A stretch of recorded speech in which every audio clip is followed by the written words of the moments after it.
bisa diterangkan. Ya, terkait hasil persidangan hari ini bagaimana Pak? Sidang hari ini satu saksi yang disebutkan dalam dakwaan yang disebut menjemput Meli tengah malam itu membantah peristiwa itu. jadi biar enak ya. Ini karena saya harus melakukan cara yang berbeda sekarang melihat persidangan yang belakangan ini sudah semakin berusaha menutupi oknum-oknum tertentu. Bentar ya, saya harus ambilkan data lah. Ya teman-teman enak kita ngomong pakai data. Jadi di dalam peristiwa 10 hari kemudian ya, di sini ada disebutkan nama orang dalam dakwaan. Namanya Edwin Zuhri Akhirul Azal. Ini tadi bersaksi.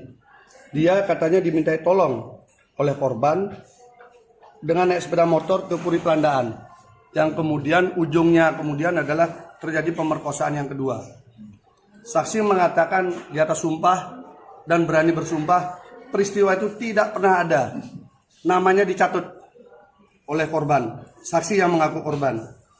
Peristiwanya tidak pernah ada, bahkan seumur dia ada di pondok tidak pernah gonceng dia. Selain adik kelas dan dia memang tidak pernah berhubungan langsung. Jadi peristiwa bahwa dia ditelepon disuruh bonceng itu tidak ada. Yang menarik adalah kesaksian itu ditambahkan. Sebelum dia bersaksi, dia didekati oleh mantan saksi yang lain dari kelompok yang lain yang menjamin yang bersangkutan untuk memihak ke sana. Lalu dia disuruh bersaksi memihak ke sana dan dijamin akan bisa dilindungi LPSK. Tidak hanya itu, di sidang juga tadi dibuka dialognya, percakapannya. Yang bersangkutan disebutkan bahwa si saksi cerita bahwa dia bisa mengatur nanti dengan Kajari kalau dia untuk tidak dipanggil. Faktanya adalah yang bersangkutan memang tidak mau dipanggil. Fakta, sehingga kami meminta untuk dihadirkan. Faktanya ya. Jadi peristiwa ini menurut kami sudah menjadi rekayasa struktural. Karena dari keterangan saksi saja bisa menyampaikan begitu. Udah kamu jangan bersaksi. Kalau kamu bersaksi menguntungkan, kita akan atur biar dilindungi LPSK dan sebagainya. Jadi cara-cara ini kan cara-cara yang sebenarnya bagian pada obstruction of justice ya.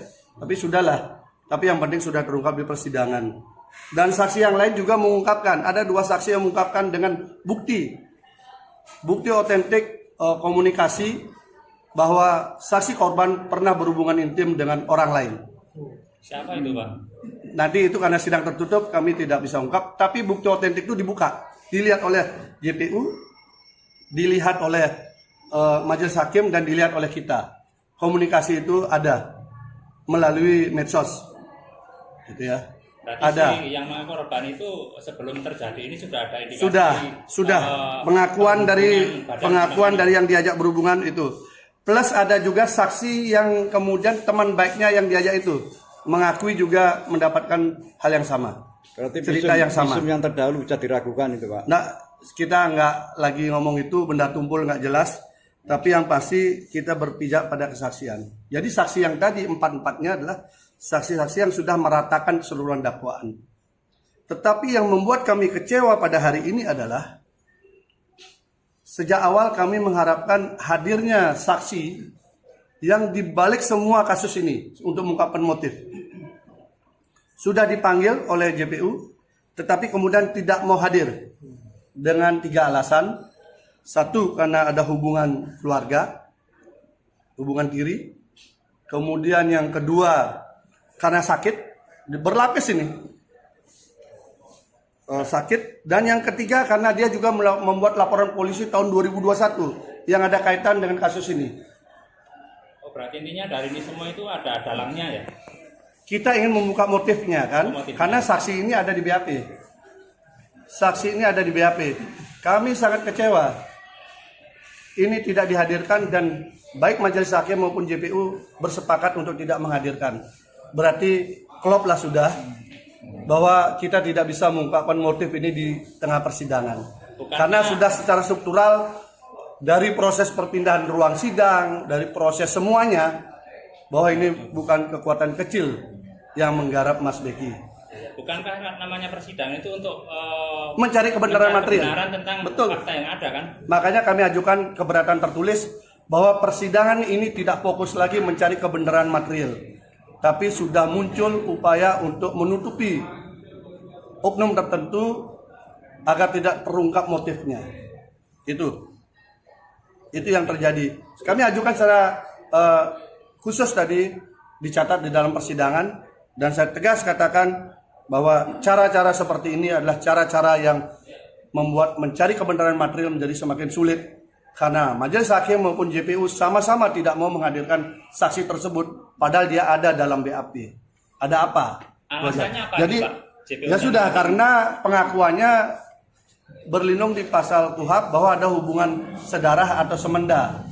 Tapi kami katakan, kami buktikan dengan alat bukti KK, hubungan suami istri dan sebagainya dari Pak Kiai sudah kami ajukan. Sementara dari sebelah kan tidak ada.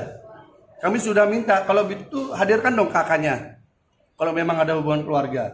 Atau uji di dalam sidang, dokumen-dokumennya, kan begitu. Tetapi tampaknya sudah ada upaya untuk melindungi itu semua. Berarti memang saksi ini adalah saksi yang luar biasa untuk semuanya, untuk mereka-mereka itu. Saya nggak tahu persidangan berikutnya ini hanya seremonial atau tidak. Itu jujur aja, dengan melihat tidak ada semangat untuk mencari kebenaran material, saya jujur pesimis melihat persidangan ini selanjutnya. Karena diajak mencari kebenaran material sama-sama nggak mau. Itu aja. Kalau sama-sama penegak hukum yang benar kan, ayo kita bareng-bareng cari kebenaran material. Apa sih yang terjadi? Harusnya begitu. Tapi ini malah dilindungi saksi ini biar motifnya tidak terungkap. Sedih juga kita. Sidang berikutnya Selasa, Rabu, Kamis, Jumat. Siap hari. Saksi. Pokoknya kita mau cari saksi sebanyak-banyaknya. Besok masih ada berarti besok. Jadi 15. Ini bisa lebih. Senin Kan sudah bisa lebih nih. Sampai sekarang ini sudah total berapa Pak yang sudah diperiksa saksinya kalau dari pihak ini? Kalau dari pihak jenengan sudah berapa orang saksi diperiksa? Berapa dulu total tuh? Udah banyak nih. Udah banyak, saya lupa. 10 ada? Lebih. Karena baru saya juga terungkap motifnya, kenapa tidak dipanggil yang disebutkan dalam dakwaan tadi. Ternyata ada dialog di situ untuk jangan dihadirkan. Itu kan aneh kan? Ada di dalam dakwaan, disebutkan orangnya dalam dakwaan, tapi tidak mau dihadirkan di dalam persidangan. Apa motifnya? Kalau memang mau penegakan hukum, kebenaran material, harusnya berani menghadirkan. Kan yang kita cari kan kebenaran, keadilan, bukan asal hukum orang. Kalau asal hukum orang, ngapain ada sidang sampai sekian lama kan? Langsung aja dihukum jeblosin, nggak usah diperiksa. Masih Pak. Ya, semangat tuh.